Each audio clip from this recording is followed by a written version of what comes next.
Organização Nações Unidas para Educação, Ciência e Cultura na Comissão Nacional Timor-Leste da Unesco entrega livro Ensino Básico Nacional Ciclo Tolo para o Ministério da Educação, Juventude e Desporto, MSD.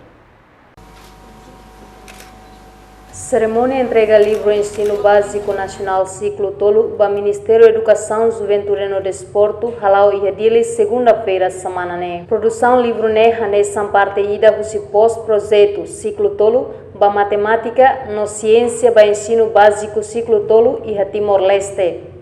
Onde responde a educação e a pandemia Covid-19, onde assai sistema de transmissão educacional a tu garantir a Constituição, aprendizagem, ciência e a Timor-Leste. Projeto ne retan suporta a Agência Internacional de Desenvolvimento, Governo Coreia, COICA. Ministro Educação, Juventude e Desporto, Armindo Maia Hateten, apoio nessa ajuda teve Ministério Educação, Juventude e Desporto, no esperança tu realiza estudante ida, livro ida. Ida nessa ajuda boa teve, mas Ministério da Educação, nebe que tem Belum, Husi Coreia, ajuda itu Husi Koika. Nós apoio o parceiro Circelo, o Unesco, e a gente toda a tene, botar livro nem nós sai prioridade bota temas.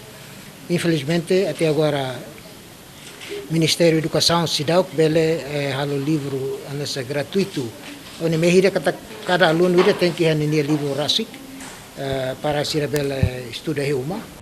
Entretanto, o embaixador da República Coreia para Timor-Leste, Kim Seong-Hateten, governo Coreia se continua apoio projeto e a futuro a tua ajuda estudante sira bele estuda dia clitang.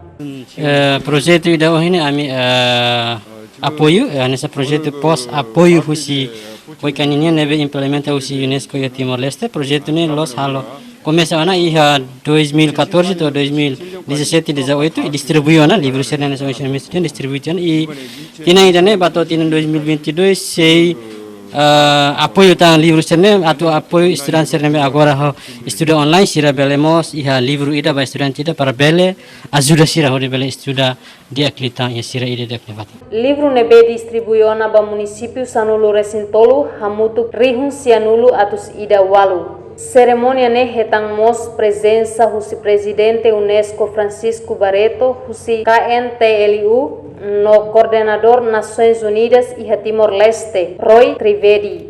Reportagem Adasa Vieira, Zermandina Xavier, Televisão Timor-Post.